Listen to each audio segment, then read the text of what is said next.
Hello my dear friends, good morning, good afternoon, good evening. Welcome to my channel the morning man abroad. Asim Bhardwaj आपका host दोस्त, और ये है on demand Vietnam के ऊपर video. Okay, तो हम अभी क्या हालात हैं, टूरिज़्म के पर्सपेक्टिव से कैसी हैं चीज़ें, कोविड के केसेस कितने कम हुए हैं पहले से। काफ़ी लोगों के सवाल आते हैं कि क्या वीज़ा ऑन अराइवल हम ले सकते हैं या नहीं ले सकते हैं, और किस कैटेगरी के वीज़ा जो हैं अभी खुले हैं, और एंट्री रिक्वायरमेंट्स के बारे में भी थोड़ी सी बात कर लेंगे इस वीडियो के अंदर।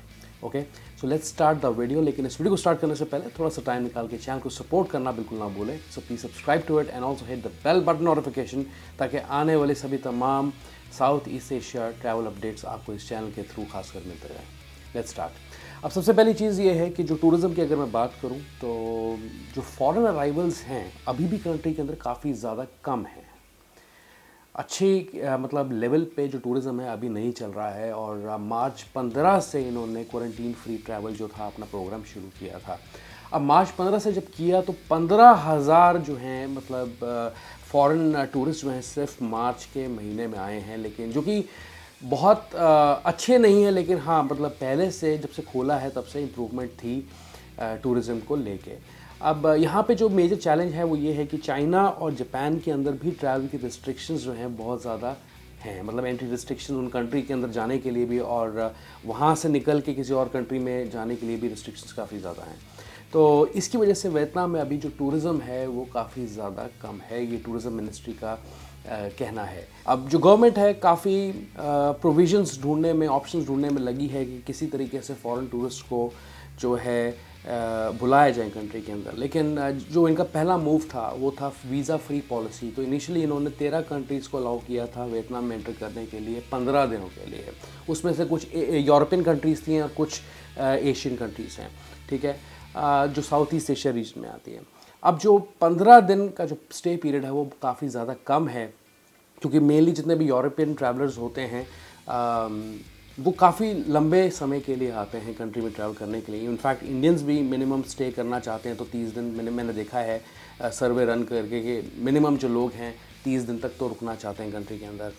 अब यही कुछ दो फैक्टर्स हैं। पहली चीज़ तो ये है, जैसे हमने बात की, कि चाइनीज़ टूरिस्ट का फुटफॉल कम है, जापानीज़ टूरिस्ट का फुटफॉल कम है, और फिर जो वीज़ा फ्री पॉलिसी इन्होंने शुरू की है उसके अंदर जो है जो स्टे पीरियड है वो सिर्फ 15 दिनों को इन्होंने रखा है, जिसे बढ़ाने की ज़रूरत है। आगे बात करते हैं कोविड केसेस की। जो रीसेंट केसेस हैं अगर मैं कंपेयर करूं पिछले महीने से या इन द लास्ट 28 डेज़, मार्च 19 के आसपास बहुत तगड़ा स्पाइक देखा गया। मतलब कि एक दिन के अंदर 4,24,717 केसेस आए हैं।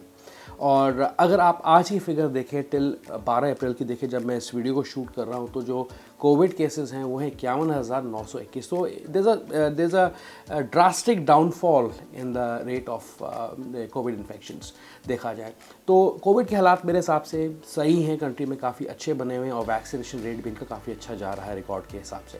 आगे बात करते हैं वीज़ाज़ की, और जो लोग इनविटेशन लेटर के बारे में जानना चाहते हैं तो मैं आपको बता दूं कि जो इनविटेशन लेटर वाली फैसिलिटी है, मतलब कि जो वीज़ा ऑन अराइवल, मतलब क्या होता था कि आप पहले इनविटेशन लेटर लेते थे, जिसकी एक कुछ साइट्स थी एक दो, और उनके जो रेट होते थे वो होते थे $5 या $6 पर इनविटेशन लेटर। अब वो लेके लेटर और डॉक्यूमेंट्स के साथ आप एयरपोर्ट पे जाते थे, और वहाँ पे जो है आपका वीज़ा ऑन अराइवल लगता था, जिसके $25 आप पे करते थे स्टैंपिंग के लिए पासपोर्ट पे, ठीक है। और इनविटेशन लेटर के बेसिस पे आपको जो है एंट्री अप्रूवल मिल जाता था अपॉन अराइवल। अब ये जो सर्विस है ये अभी नहीं चल रही है। हमारे पास सिर्फ दो प्रोविजंस बचते हैं यहाँ पे। एक तो ई वीज़ास, जिसके अंदर 80 कंट्रीज़ एलिजिबल हैं, और उसमें इंडिया का भी नाम है। इसमें मैं पाकिस्तान और बांग्लादेश का नाम नहीं देखता। और जो टूरिस्ट ई वीज़ास हैं ये वैलिड होता है 30 दिनों का। इसकी कॉस्ट होती है $25, और ये 3 वर्किंग डेज़ में आ जाता है। ये कहते हैं कि 3 वर्किंग डेज़ में आ जाता है, आप थोड़ा ज़्यादा लेके चले, 4 या 5 वर्किंग डेज़ का लेके चलें, मान के चलें। और आपको कुछ नहीं करना होता है, एक आपको कोड मिलता है, उस ईमेल के थ्रू मिलता है, और उसका प्रिंट आउट लेके आपको वहाँ पे लेके जाना होता है। फिर जो वीज़ा फ्री फैसिलिटी है वो इंडियंस के लिए तो नहीं है, या पाकिस्तान या बांग्लादेश के लिए नहीं है, लेकिन 30 कंट्रीज़ को अब जो है वीज़ा फ्री फैसिलिटी मिल सकती है। पहले 13 कंट्रीज़ थी, और अब जो है 30 कंट्रीज़ हैं जिन्हें वीज़ा फ्री फैसिलिटी मिल जाएगी और that is approved only for 15 days. Again वही चीज़ जैसे हम पहले फैक्टर में बात कर रहे थे। अब जो एंट्री रिक्वायरमेंट्स है फटाफट से रिवाइज कर देता हूँ उन लोगों के लिए जिन लोगों को ट्रैवल करना हाल ही में वियतनाम। जो ट्रैवलर्स हैं उन्हें अपना नेगेटिव PCR टेस्ट रिपोर्ट दिखाना होता है। अगर बच्चे हैं आपके साथ 2 साल से कम की उम्र के तो उनका RT-PCR टेस्ट नहीं होता, लेकिन अगर ज़्यादा है उम्र तो RT-PCR टेस्ट एप्लीकेबल है और उसकी जो वैलिडिटी होनी चाहिए 72 घंटों के बीच के अंदर before you enter into Vietnam. और यहाँ आप रैपिड एंटीजन टेस्ट का भी करा सकते हैं, उसका ऑप्शन भी आपको मिलता है और उसकी वैलिडिटी होनी चाहिए 24 घंटे के भीतर, मतलब बिफोर डिपार्चर। इसके अलावा जो होता है आप जब वहाँ पहुँचते हैं तो आपको उनकी contact tracing app PC Covid app जो होती है अपने फ़ोन पे डाउनलोड करनी होती है और आपको हेल्थ डिक्लेरेशन भी सबमिट करनी पड़ती है। उसकी एक साइट है, आप उसका लिंक मैं डिस्क्रिप्शन में छोड़ दूंगा, आप स्क्रीन पे भी देख सकते हैं। तो PC कोविड ऐप आपको चाहिए होती है और हेल्थ डिक्लेरेशन एक करनी पड़ती है। ये हेल्थ डिक्लेरेशन आप वहाँ जाके भी कर सकते हैं, ऐसा कोई हार्ड एंड फास्ट रूल नहीं है, लेकिन अगर आप पहले करा के चलें तो ज़्यादा अच्छा है। मैं रिकमेंड करता हूँ कि आप पहले करा के चलें। यहाँ पे आपको जो है अपनी जो हेल्थ है वो 10 दिनों के लिए मॉनिटर करनी पड़ती है कम से कम। अगर आपको कोई इश्यूज़ आते हैं तो आपको इमीडिएटली रिपोर्ट करना है। और जो ट्रैवल इंश्योरेंस है वो ज़रूरी है। काफ़ी लोग पूछते हैं कि ट्रैवल इंश्योरेंस चाहिए या नहीं चाहिए। उसकी जो मिनिमम कवरेज होनी चाहिए वो होनी चाहिए $10,000। तो आपको जो ट्रैवल इंश्योरेंस है वो भी यहाँ पे लेके चलनी है और आप अपनी होम कंट्री से भी लेके चल सकते हैं, जो कि आपके कोविड-19 के हॉस्पिटलाइजेशन आइसोलेशन के खर्चे कवर करती हैं। ठीक है, तो डोमेस्टिकली अगर आप इंडिया में देखें तो कुछ ही प्लान्स हैं, जैसे टाटा AIG के प्लान्स हैं और ICICI लोम्बार्ड के हैं। तो ये कुछ ट्रैवल इंश्योरेंसेस हैं जो आप ले सकते हैं, लेकिन मैं रिकमेंड ये करता हूँ कि जब भी आप परचेज़ करते हैं तो एक बार ज़रूर जो है अपने ट्रैवल इंश्योरेंस कंपनी को कांटेक्ट करें और हो सके तो 2 इंश्योरेंस पॉलिसीज़ आप लेके चलें। उससे क्या होता है कि अगर एक इंश्योरेंस कंपनी किसी भी रीज़न की वजह से हॉस्टाइल हो जाती है तो दूसरा ऑप्शन आपके पास हमेशा रहता है। ओके गाइज़, काफ़ी लोगों की डिमांड ये भी आ रही है कि वीडियो बनाई जाएँ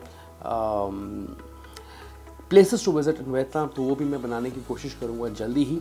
लेकिन अभी जो चीज़ मैटर करती है वो सबसे ज़्यादा कि किस तरीके से हम वियतनाम में एंटर कर सकते हैं। That's all in this video guys। ये वीडियो कैसी लगी ज़रूर बताएं। Give this video a thumbs up and also subscribe to this YouTube channel for more timely travel updates। I see you once again। Goodbye and take very good care of yourself।